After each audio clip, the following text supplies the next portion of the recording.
Welcome to the JUCO Full Wind-Up, brought to you by Pepsi. I'm Ryan Kogel, and this is Real Recruits. I'm Phil Stafford. That's Kyle Stanley. Coach Ryan Kogel was in our first elimination game of the day. We had at least one team going home from the World Series today, possibly two. Let's jump into the action.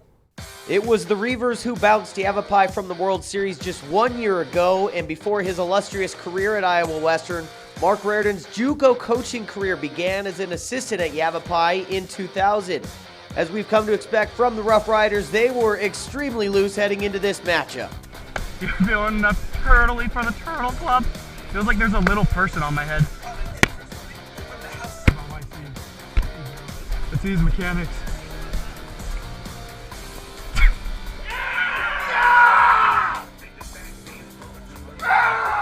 These guys putting together a whole show for us.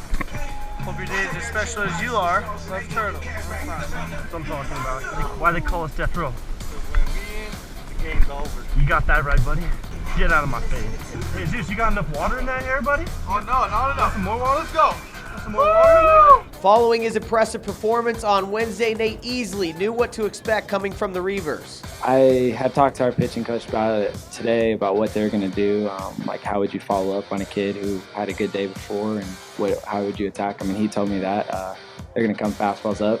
Easley was just a triple short of the cycle yesterday, and of course, that's his first hit of the game. He gives Yavapai a 3-0 lead after the third. Making his second start of the series, Hayden Dirkowitz pitched shutout baseball for 5 innings, gave up 8 hits, but terrific defense behind him. The sixth is when the Reavers started to find the gaps. Bases loaded with 2 outs. Zach Hanna bloops one over the head of Ethan at first, scores 2, and that was the end of Dirkowitz's day. But Nico Ortega finishes the inning with a dribbler to third. Rough Riders head into their half of the sixth with a 1-run lead, and they pad it with a run scored on a fielding error and this sac fly to deep center. So Yavapai added another pair of runs in the 8th, and they call in Turtle for the 2-inning close. It's only his 4th appearance on the mound this season, but the transfer from San Jose State secures the Rough Riders a spot in the national championship game.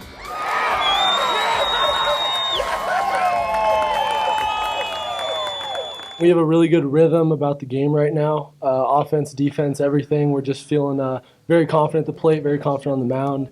But being able to play every day has kept us in that rhythm. I got the fans, you got a team, you got the energy just vibing through the whole stadium, big set crowd, and just get to go out there and play. It's an awesome feeling. It actually really isn't about national championships.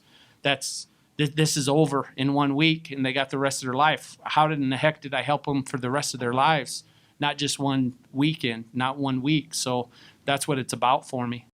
All right, big win for Yavapai, big win for you, Coach Kogel, still here with us. And, one of the things that I'd love to ask you is, this is your second year. You seem to be really focusing on making sure the guys are having a great time, having a great experience. How important is that for you? It's all about the players this time of year for sure.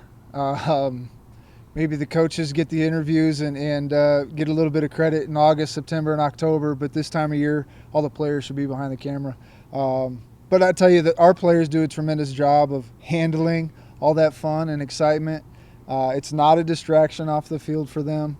They're I don't want to say goofy, but they're a complete opposite. Off the field, it's a little, loosey-goosey, and on the field, they flip a switch real quick. So, credit goes to the players. It's players' time of year, and they're a lot of fun to be around right now. And after your game, obviously, we had one more matchup to get through to find out who you guys would play for that national championship. Did you have any team you were rooting for secretly? I'm just rooting for Yavapai, Phil. I'm just rooting for Yavapai. No, obviously we knew the circumstances. Right. We would love a day off, so we'll sleep in tomorrow and hopefully have some good dreams tonight and chill out a little bit.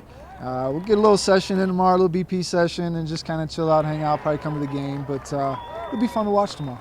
Perfect leading into the night game. Let's check out the highlights. Heading to the night game, this proved to be an interesting matchup. San Jac and Chat Valley. The Gators have cruised to a 3-0 record so far in the World Series, but Chat Valley had a day of rest and they're stud on the mound. So if you're a betting man, don't put all your money on the better record. But you know what they say when you're having fun?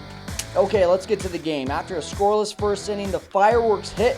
2 outs and bases loaded for the Pirates. Jason Cook bounces one. Nick Shumpert charges, but that one has trouble written all over it. Throws it away. In comes 2 runs, and oh, hi, Coach Thomas. He hasn't said it out loud, but word is on the street that he is an avid Real Recruits fan. Moving on, next batter, Nolan Grekel, right back where it came from, and 2 more Pirate runners score. It's 4-0. And the big exclamation point of the inning, Will Campbell sends one over the JUCO monster and left. 7-0, all coming with 2 outs. Bottom 3, Sanjak trying to climb back into this one. Caden Williams continues his hot tournament, goes to right center for a 2-run double. It's now 7-3. But Chase Burke settles in from there. 7 innings pitched, 7 hits, but only 3 runs allowed. He struck out 5 while walking 3. And when you have the bats working behind your ace, it makes for a long night for the opposition. A.J. Willoughby with the laser to left, way back there into the bleachers. And for the second straight day, we see the night game end via a mercy rule. 13-3 the final after 7 innings. These 2 teams will square off again tomorrow in the semifinals game. You know, it's tough. You know, any loss is tough, and especially these ones late, you know, in the World Series, that they're tough. And unfortunately, we get another opportunity at it. So, you know, we'll be more prepared. I think what you saw was a good, you know, a good pitching performance out of Burks, and he kind of, you know, wasn't huge in the punch-out category or anything, but just really kept us off balance. You know, I went out there, I guess it was the 7th there, you know, after, you know, the guy got on. And I just said, Burks, do you want it? You know, I said, this is your last batter in a Chat Valley uniform. You know, finish it. And he says, I got it. Wanted to come out as aggressive as possible. And it was foot on the gas, running through the roadblock, cops on the side. Fingers out the window. No, number 1. Time now for your community hospital play and home run of the day. We're starting out in the first game. Luke Morgan making defense look easy since 1997. Double play ends the 6th inning. Let's take one more look at that. And our home run of the day, Coach Thomas is not given the take sign, and Will Campbell goes yakety yak yak to left. Caps off a 7-run second inning for the Pirates. I mean, we got to ask the question. You want to get the next home run call? Absolutely not.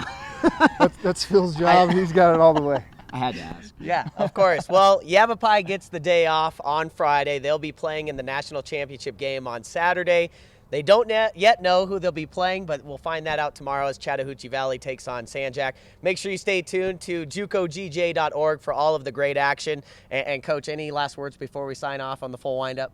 Stay locked in to Real Recruits on Facebook and Twitter. These guys are awesome. Awesome. Listen to the man. He might win a national championship. We'll see you on Friday at the JUCO World Series.